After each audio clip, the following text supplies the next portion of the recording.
Di kerajaan Pajajaran yang megah, di bawah naungan Prabu Siliwangi, lahirlah seorang putra pertama dari permaisuri kedua, Nyai Subang Larang. Anak itu diberi nama Raden Walang Sungsang, seorang bayi dengan mata bening dan senyum yang membawa harapan. Sejak kecil, Walang Sungsang sudah menampilkan ketenangan hati dan kebijaksanaan yang jauh melampaui usianya. Nyai Subang Larang mendidik anaknya dengan nilai-nilai Islam yang ia pelajari dari guru spiritualnya, Syekh Kuro. Meskipun di istana ajaran Hindu-Buddha masih menjadi pegangan utama, Subang Larang tetap gigih menanamkan nilai tauhid dalam jiwa putranya. Ini membuat Walang Sungsang tumbuh dengan pandangan hidup yang berbeda dari saudara-saudaranya yang lain. Prabu Siliwangi menyayangi Walang Sungsang, namun sebagai raja, ia terikat pada aturan dan adat istana.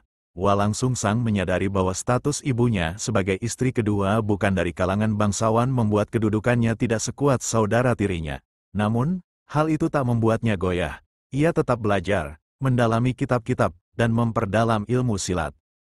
Di usia remajanya, Walang Sungsang semakin menonjol dalam kepemimpinan. Ia sering ditunjuk memimpin upacara adat, membantu pengambilan keputusan dalam pertemuan kecil, dan memediasi konflik antar keluarga bangsawan. Banyak pejabat istana yang kagum akan ketegasan namun kelembutan hatinya.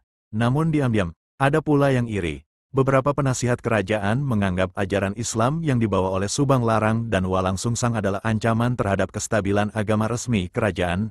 Mereka pun mulai memprovokasi Prabu Siliwangi agar menjaga kemurnian budaya kerajaan. Walang Sungsang tidak marah atas penolakan-penolakan itu. Ia tahu bahwa kebenaran sejati kadang sulit diterima. Ia memilih menguatkan diri dengan memperbanyak waktu di luar istana, mendekati rakyat kecil, mendalami kitab-kitab suci dan juga ilmu pemerintahan secara diam-diam.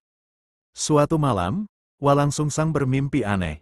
Ia melihat lautan luas yang tenang, dan di tengahnya muncul seorang lelaki berjubah putih dengan tongkat emas, mengajaknya berjalan ke arah cahaya. Ia terbangun dengan perasaan damai. Sejak itu, keinginannya untuk mencari makna hidup semakin kuat. Ia mulai mendekati para ulama di luar tembok istana, dan akhirnya bertemu dengan Syekh Datuk Kahfi di Gunung Jati. Di sanalah Walang Sungsang menemukan guru sejati, dan memutuskan untuk sepenuhnya mendalami Islam secara lahir dan batin. Keputusan ini tidak mudah. Ia harus berani meninggalkan istana, tempat kelahirannya, kemewahan, dan segala kenyamanan. Tapi ia tahu, jalan kebenaran kadang memaksa kita melepaskan apa yang paling kita cintai.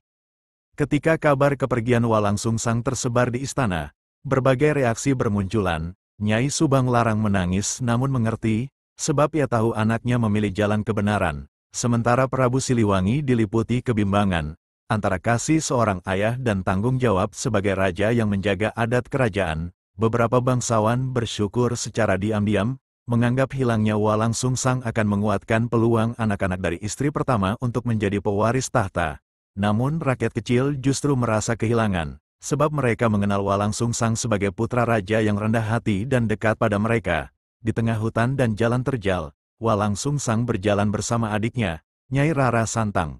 Keduanya meninggalkan semua status dan gelar, membawa bekal seadanya. Mereka menuju Gunung Jati, tempat yang kelak menjadi saksi sejarah besar perubahan tatanan spiritual di tanah Sunda.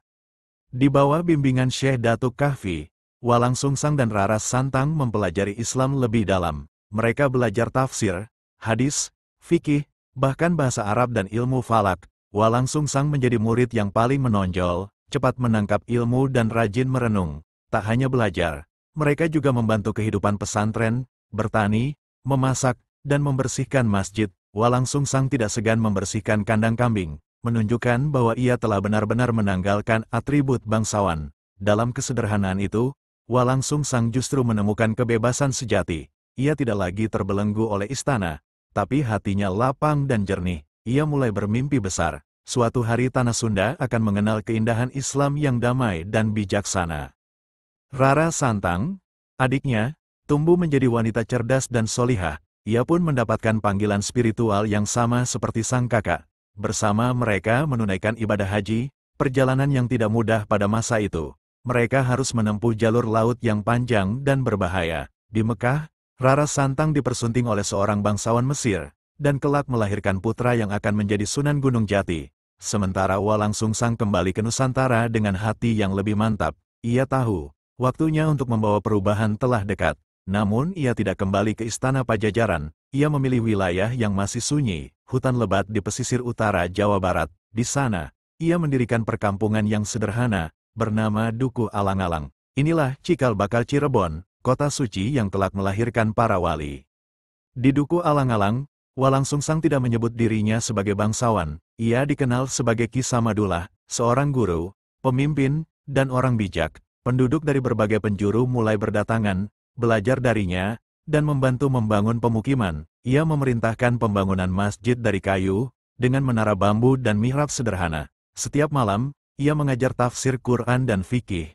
Siang hari ia memimpin gotong royong dan membagikan makanan kepada kaum miskin. Ajarannya tidak memaksa. Ia menunjukkan Islam bukan dengan paksaan, tetapi dengan contoh hidup yang luhur. Penduduk yang sebelumnya menganut kepercayaan animisme mulai tertarik, bukan karena ancaman, melainkan karena cinta.